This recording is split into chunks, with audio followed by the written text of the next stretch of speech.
একটা কর্মীদের নিয়ে একত্রিত হয়ে 21শে জুলাইয়ের আগে একটা প্রস্তুতি সভা বলতে পারেন। বাইরের ওয়েদারটাও খুব ভালো।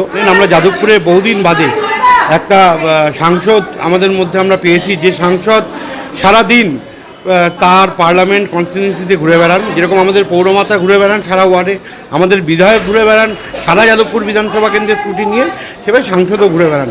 সাংসদকে আমরা আমন্ত্রণ করেছিলাম আজকের কর্মীদের একত্রিত করে যে পান্তা উৎসব, আমরা পান্তাবাদ দিয়ে আমাদের কর্মীদের উজ্জীবিত করলাম, যাতে সামনের নির্বাচনে কর্মীরা যাতে অক্লান্ত পরিশ্রম করে আমরা আমাদের বিরোধী যে শক্তি মমতা বন্দ্যোপাধ্যায়কে নিয়ে নোংরা কথা বলছেন, তাদের মুখে যোগ্য জবাব দেওয়ার আজকে 21শে জুলাইয়ের আগে এটাই 99 প্রস্তুতি সভা। হ্যাঁ, সবাই আম উৎসব করে, পিঠে পুলি উৎসব আমিও করি পৌষ মাসে, কিন্তু আজকে পান্তা উৎসবটা করলাম। যেটা ভেবে করেছিলাম, যেটা প্রচণ্ড দাবদাহ চলছিল, কিন্তু আমাদের প্রকৃতি আমাদের সহায় হয়েছে, ঠান্ডা করেছে। আমরা আবার আমাদের কর্মীদেরকে সবাইকে ঠান্ডা করলাম। সামনে বড় যুদ্ধ লড়াই আছে, আমরা যাতে আজকে যেভাবে সবাই হাত বেঁধে আজকে আমরা এসেছি, সবাই তৃণমূল কংগ্রেস, যুব কংগ্রেস, মহিলা কংগ্রেস, সর্বপ্রথম আমাদের মহিলা বোনদের উৎসাহটাকে আমাকে ভীষণভাবে আকৃষ্ট করেছে।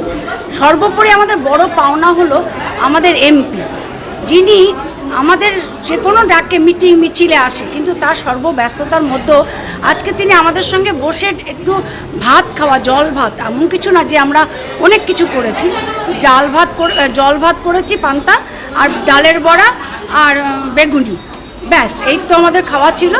এইটুকুনি করেছে। এমপি আমাদের সঙ্গে থেকে সবাইকে উৎসাহ দিয়েছেন, খেয়েছেন।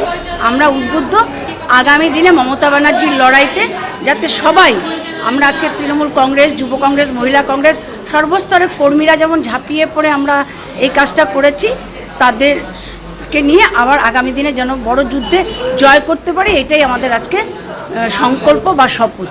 এবং এলাকার মানুষকে তো আজকে নিয়ে বসিনি, আজকে আমরা খেয়েছি আমাদের পাড়ার কর্মীদেরকে নিয়ে, আমাদের ওয়ার্ডের কর্মীদেরকে নিয়ে।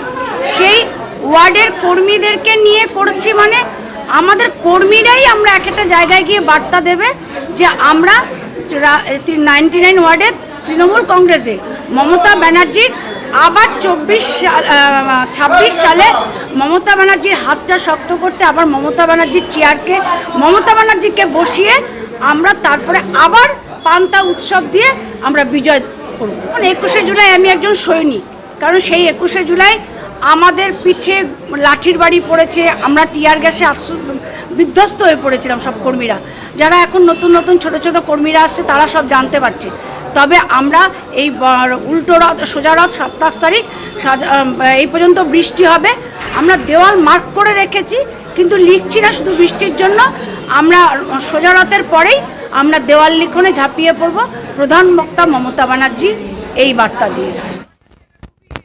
নতুন একটা অভিজ্ঞতা, এবং এই যে উদ্যোগটা মিতালিদি নিয়েছে, যাচ্ছে 99 নম্বর ওয়ার্ডের সকল কর্মী, বুথ কর্মীরা, বুথের এজেন্টরা, আমাদের মহিলারা, যুব, মাদার, প্রত্যেককে নিয়ে আমি সাধুবাদ জানাই।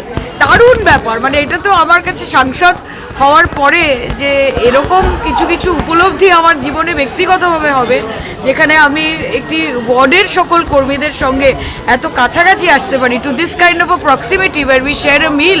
আমি মিতালিদিকে ধন্যবাদ জানাই যে আমার জীবনের প্রথম পান্তা উৎসব চিরস্মরণীয় হয়ে থাকবে। আমি সকলকে ধন্যবাদ জানাই যারা আজকে এখানে এসেছে। এখন শান্তি সম্প্রীতির বার্তা, আগামী দিনে ইলেকশন, তাই লড়াইয়ের বার্তা, সংঘবদ্ধভাবে কাজ করতে হবে। আগামী দিন আমাদের এমএলএর ইলেকশন হবে, তারপর মিতালিদিদের ইলেকশন হবে। সবসময় যেমনভাবে আমার পাশে ওনারা সবাই থেকেছেন, ওনাদের পাশে